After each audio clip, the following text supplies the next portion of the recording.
Una semana de guerra en Irán, en Medio Oriente, momento de hacer un balance y es por eso que aquí ya se encuentra junto a nosotras Mauricio Rabuffetti. Bienvenido. ¿Cómo andan? ¿Cómo les va? ¿Cómo estás? Bien. ¿Por Bien. qué todo esto, Mauricio, ahora? Volviendo a ocuparnos de conflictos, y me atrevo a decir que vamos a estar un tiempo largo ocupándonos de noticias de este tipo, ¿no? Esta guerra tiene un componente, digamos, de una sorpresiva. Tuvo toda una etapa preliminar de preparación, de rodear a Irán, de debilitamiento del régimen. Casi se puede leer como la segunda etapa de lo que pasó el año pasado cuando Irán se enfrentó con Israel con el apoyo de Estados Unidos en aquella guerra de 12 días durante el mes de junio, durante la cual entre Estados Unidos e Israel no solamente testearon las capacidades de Irán, sino que además debilitaron las posibilidades de Irán de defenderse porque le pegaron, como se dice en la jerga, a muchas bases de lanzamiento de misiles. Este régimen, entonces, el régimen de los ayatolás, debilitado, enfrentando protestas en las calles, con una represión sangrienta que analizamos aquí en el noticiero, termina entonces enfrentándose a Estados Unidos y a Israel nuevamente. ¿Por qué? Primero porque hay una oportunidad para Israel y Estados Unidos de efectivamente detener el programa nuclear iraní, sea que este fuera con fines civiles o no. Está bastante aceptado que tenía fines militares porque el nivel de enriquecimiento de uranio al que llegaron está lejos de lo que era un programa nuclear con fines civiles, pero ese es un primer objetivo de esta guerra. La gran pregunta es si se irá más allá en cuanto a lo que pase con el gobierno de Irán, con el liderazgo de Irán, cosa que vamos a analizar más adelante. Yo creo que estas tres caras que tenemos atrás, Donald Trump, Benjamin Netanyahu y el ahora fallecido Ayatollah Ali Khamenei, fueron protagonistas de muchos análisis que hemos hecho en el noticiero. Por eso que queríamos arrancar con ellos, ¿no? Porque eran, en el último caso, quienes de alguna manera nos permiten explicar qué es lo que está pasando en esta región. Es una guerra que se está desbordando, ¿no? Geográficamente está cada vez más extendida. Sí, y hay escaladas de última hora también. ¿Qué significa para Irán, para los iraníes, la muerte del ayatolá? Bueno, Irán, ahí vemos imágenes de lo que han sido las consecuencias de esta ofensiva, ¿no? Principalmente en Teherán, pero recordemos hay un segundo frente en el Líbano contra Hezbollah, contra este grupo que actúa financiado por Irán y que tiene entre sus cometidos la destrucción del Estado de Israel, tanto como el gobierno de Irán. Por eso esto no es una guerra en donde se pueda decir, como parecía al comienzo, una guerra entre Estados Unidos e Irán. Aquí hay dos países que son Estados Unidos e Irán, actuando, Estados Unidos e Israel, actuando, enfrentándose a Irán. Vos me preguntabas qué quiere decir la muerte de este hombre que vemos ahí en esa imagen, en estas movilizaciones que tuvieron lugar principalmente en la capital Teherán, pero también en todo el país. Bueno, significa el descabezamiento de un régimen teocrático que se extiende ya por casi, más de 50 años. Un poquito menos de 50 años, 1979. Me falló la matemática al aire, desde 1979, así que un poco menos de 50 años.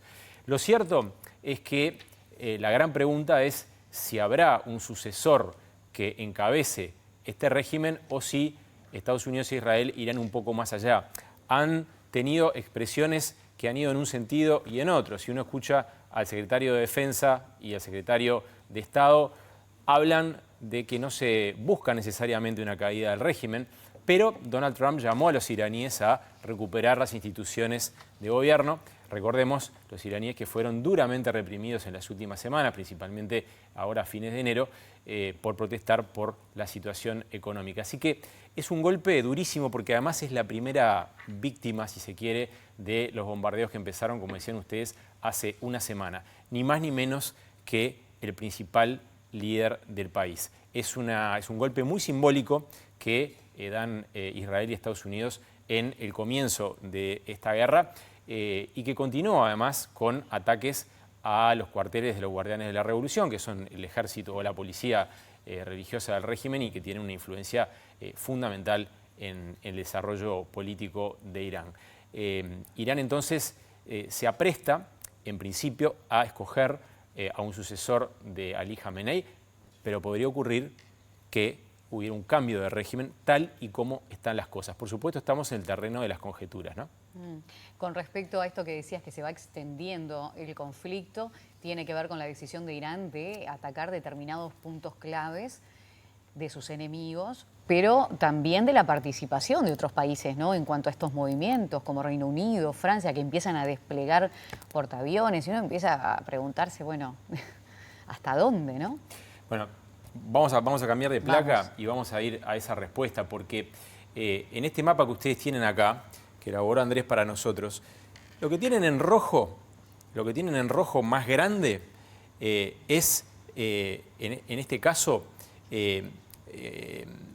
digamos, la zona que está siendo atacada. Vamos al mapa más chico si quieren. Lo que intentamos hacer aquí es mostrarles la zona, en rojo la zona de conflicto, es decir, donde se producen los ataques. ¿Por qué? Porque pasa lo que decía Laura. Irán tiene como enemigos a Estados Unidos, al que no puede alcanzar geográficamente, a Israel, al que trata de alcanzar geográficamente, pero Israel tiene un sistema de defensa que es la cúpula de hierro, que de alguna manera se ha mostrado bastante eficiente en detener los ataques iraníes. ¿Qué es lo que resuelve hacer Irán? Atacar objetivos estadounidenses en territorio de otros países musulmanes que rodean, digamos, su zona de alcance con los misiles que tienen.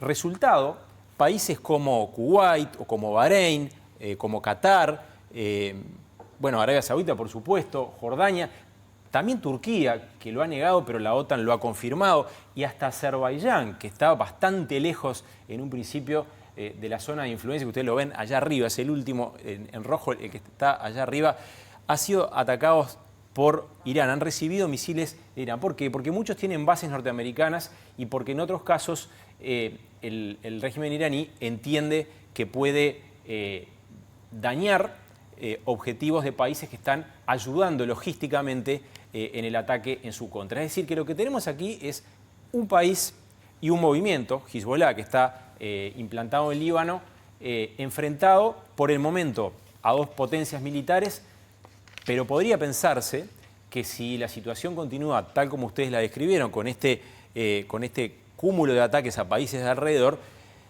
esto que hoy vemos en rojo podría extenderse muchísimo más. Es lo que Naciones Unidas pide que no pase, es lo que Francia pide que no pase, es lo que Alemania pide que no pase, a pesar de que Francia, Alemania, Reino Unido están desplazando principalmente buques y, por lo tanto, también aviones hacia ese lugar, porque también es su zona de influencia y tampoco pueden quedar fuera si este conflicto se desborda. Por el momento está contenido esta zona, pero nos gustaba poner esto en rojo porque tal vez en unos días, ojalá que no, tengamos que mostrarles este mapa con mucho más color rojo del que tenemos ahora. ¿Se puede hablar de una tercera guerra mundial? Es un concepto que ya está dando vueltas en las redes sociales. ¿Se puede ya considerar que estamos ante esa situación? No, yo creo que no. Yo creo que es bastante temerario afirmar que esto es una guerra mundial. Un poco por esto que hablábamos recién, ¿no? Yo sé que el término está circulando y tiene lógica porque vemos muchos países involucrados y vemos ataques a muchos países. Pero el país que está en el centro de esto no tiene aliados. Irán no tiene aliados, salvo un grupo al que respalda financieramente, militarmente, en entrenamiento, en logística, que es Hezbollah. También los rebeldes hutíes en Yemen, que están bastante lejos como para intervenir en este momento. Así que hablar de una guerra mundial, por ahora, no. Sí una guerra extendida con consecuencias muy importantes en el plano humanitario, por los desplazados, por los muertos, por supuesto, por la destrucción que genera cualquier conflicto y también por el aspecto económico. Sí, ya estamos empezando a hablar de los crímenes de guerra también, incluidos en Irán con un bombardeo a una escuela, ¿no? Sí. Con respecto a la situación del régimen, hasta donde vos decías esa falta de aliados, pero su poder o también su lugar estratégico puede seguir sosteniendo esto, su rendición puede estar supeditada a mantenerse en el poder o hay un cambio allí inexorable. Bueno, hubo dos versiones en las últimas horas, digamos que de alguna manera tuvieron un impacto relevante y vamos a cambiar de placa así no los agobiamos más con el color rojo del mapa. Tenemos una serie de protagonistas, dentro de los cuales por supuesto está Donald Trump, que habla de una rendición sin condiciones de Irán, porque entiende que Israel y Estados Unidos están en condiciones de exigir esto por la superioridad militar que entienden tienen en este momento. Y lo cierto es que los datos de los sitios de seguimiento muestran que la respuesta iraní va flaqueando, va bajando. Que esto pueda después derivar en un cambio de régimen es algo que veremos. Por ahora no tenemos elementos para considerarlo. Sí, un detalle importante a seguir.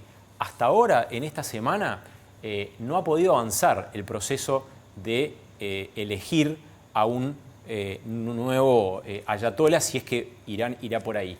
El segundo comentario tiene que ver con una expresión de Trump que hizo ayer, cuando dijo que él tendría que tener voz y voto en la elección del próximo líder de Irán, y dijo, como pasó con Delcy Rodríguez, la actual presidenta interina de Venezuela, hablábamos recién de que restablecieron relaciones diplomáticas, bueno, hizo esa comparación. ¿Qué quiere decir esto? La lectura evidente que podemos hacer es que están dispuestos a trabajar con continuadores del mismo régimen que existía. Como el hijo, por ejemplo, de Jamenei, ¿puede ser?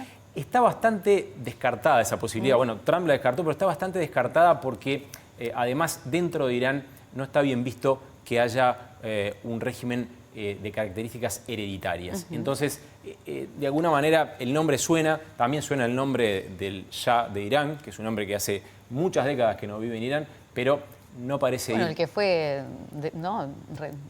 a los que sacaron. En el 79. Sí, pero que también fue apoyado por Estados Unidos en ese momento, ese movimiento, ¿no? No parece ir por ese lado, por lo menos, no parece ir por ese lado. Parece, por el momento, sigue avanzando la posibilidad de que se debilite al régimen, las capacidades militares que tiene y las capacidades de toma de decisión.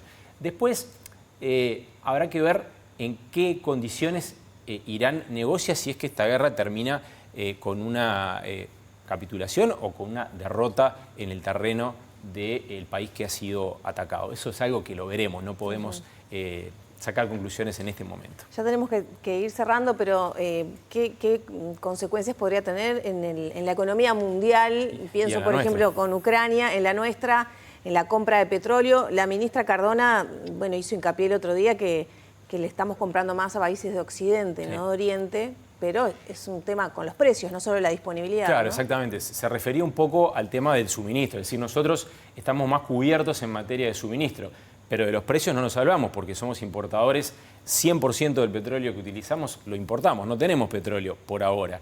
Entonces, sí, si uno mira las cifras de los últimos días, cuando vos decís, desde que empezó la guerra hasta ahora, el petróleo se disparó 30%. 30% en una semana, esencialmente porque este pedacito, digamos, de agua, que es el estrecho de Hormuz, quedó prácticamente cerrado, las navieras no están yendo hacia ese lugar. No solamente hay dificultades para que llegue comida a las regiones que dependen de, digamos, a los países del Golfo Pérsico, sino también para que los petroleros saquen el petróleo de esa zona productora.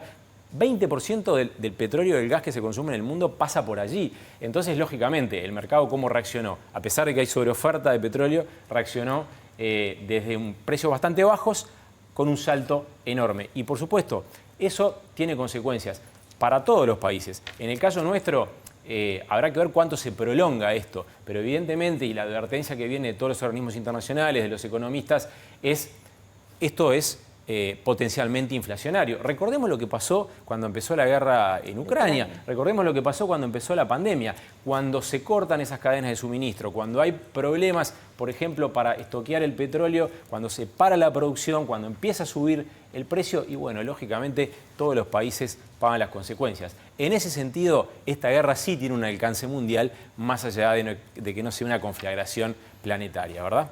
Mauricio, muchas gracias. Vamos a seguir hablando de esto sin dudas.